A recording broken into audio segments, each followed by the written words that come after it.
So I want to talk about peer pressure and grown-ups.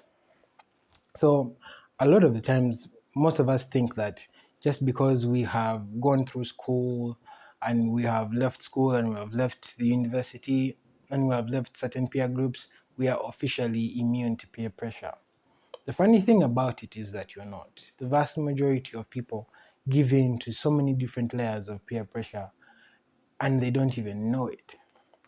And one of the most common thing today is you find that in today's society, the loudest people are oftentimes the ones who are dictating what we believe and what we accept.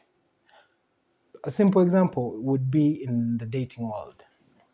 You take a girl who is who her mentality of what her perfect guy looks like is he is down to earth, Christian, average income, working man, maybe even blue collar, and that's the guy she wants to marry and start a life with.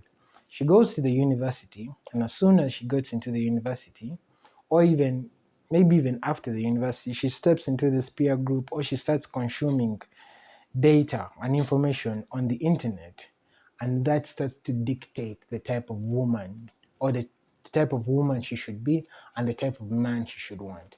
And you find that she's introduced by a different group of women into the idea of a bad boy, and they tell her this is what she should want because they're exciting, they have money, they have this, they have abs, they have all of these things. And so her idea of what her dream guy actually is gets distorted and gets lost in the noise of society, of what society thinks she should be, of what society thinks she should want. And the same thing happens with a guy.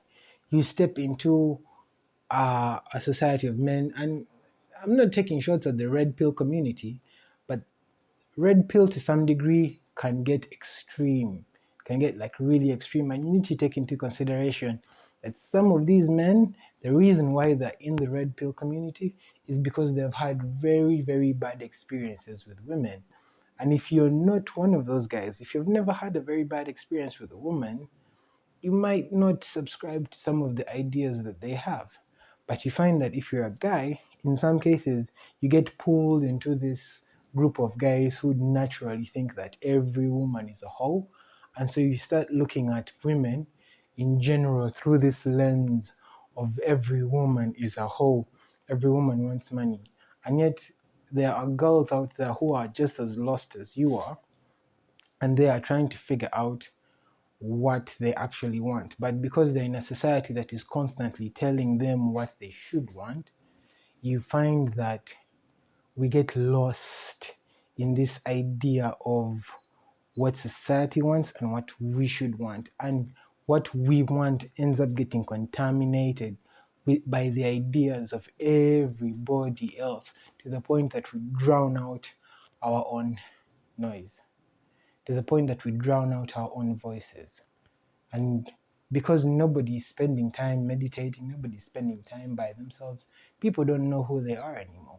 Your identity gets lost in the herd of sheep who think they know where the fuck they're going when they don't. They don't. Nobody knows where they're going. Nobody does. And it's like the guy who gets dragged into this group of dudes who drink a lot of alcohol, and they start shoving beers down his throat until eventually he also starts drinking. And he doesn't even know why these guys are drinking. Some of these guys have demons they're trying to drown, and they don't have effective coping mechanisms, and they're drinking because of that. But because they see you, an innocent person who doesn't have any demons to drown, you get dragged into the whole thing too. And you get dragged into the same mannerisms, the same habits, and whether you like to admit it or not, all of this is fucking peer pressure. So the question is, what do you do? What do you do in a world where everybody is telling you what you should want and what you shouldn't want? And the funny thing is, all of these versions of what people think we should want, we drag those things into our relationships. You drag those things into your relationship and you start demanding those things from your partner. And yet You don't actually want those things. Your friends want those things. They might want them for you, but regardless of it, they are the ones who want them.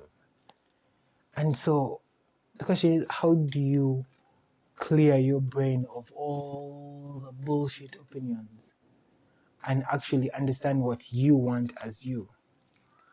My strategy to all of that is take 5 minutes, take a step away from everything.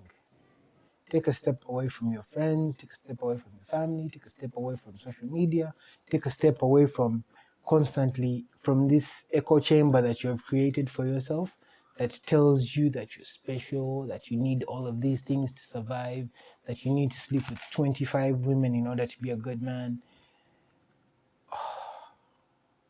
Take yourself away from the bullshit. Take yourself away from the things that life thinks that you should have and you shouldn't have. And the funny thing is, this also works for the success industry. The motivational speakers who are telling you that living a mediocre life is not the life that you want, and yet all you've ever wanted is a white picket fence and a good 9 to 5 job. Because the crazy thing about it, and this is something people never advertise. The crazy thing about it is that nobody ever tells you what you're sacrificing when you take on these new ideas, these new beliefs, and this new lifestyle that somebody's marketing to you. Nobody ever tells you what you're sacrificing. And if you are not comfortable with the sacrifice, then why are you taking on those ideas? Why are you living your life the way somebody else wants you to live? Because with every choice, there's a repercussion. And that repercussion might be positive, but it can also be very, very negative. Because I can tell you one thing, the guys who are pushing the idea of work your ass off, work every day, all of that comes at a sacrifice. Those guys are sacrificing somewhere. They just don't show you. And they might be sacrificing in a positive place, but they're also sacrificing in a negative place. They might be sacrificing time with their wives, time with their kids, time with their families. You find that they have amassed all of this wealth and they don't have any real friends anymore because they sacrificed their friends all in the pursuit of all of this money. Because it can be very, very lonely at the top of the mountain. It's the same thing. If you let your friends tell you the guy that you should want, you might marry that guy and hate yourself for the rest of your life. Because the actual dream guy that you wanted, he ends up marrying somebody else. So, before you take on any more of society's opinions, of society's ideas, think about what it might cost you. Think about what you're leaving on the table. You might find that what you're leaving on the table is what you actually want.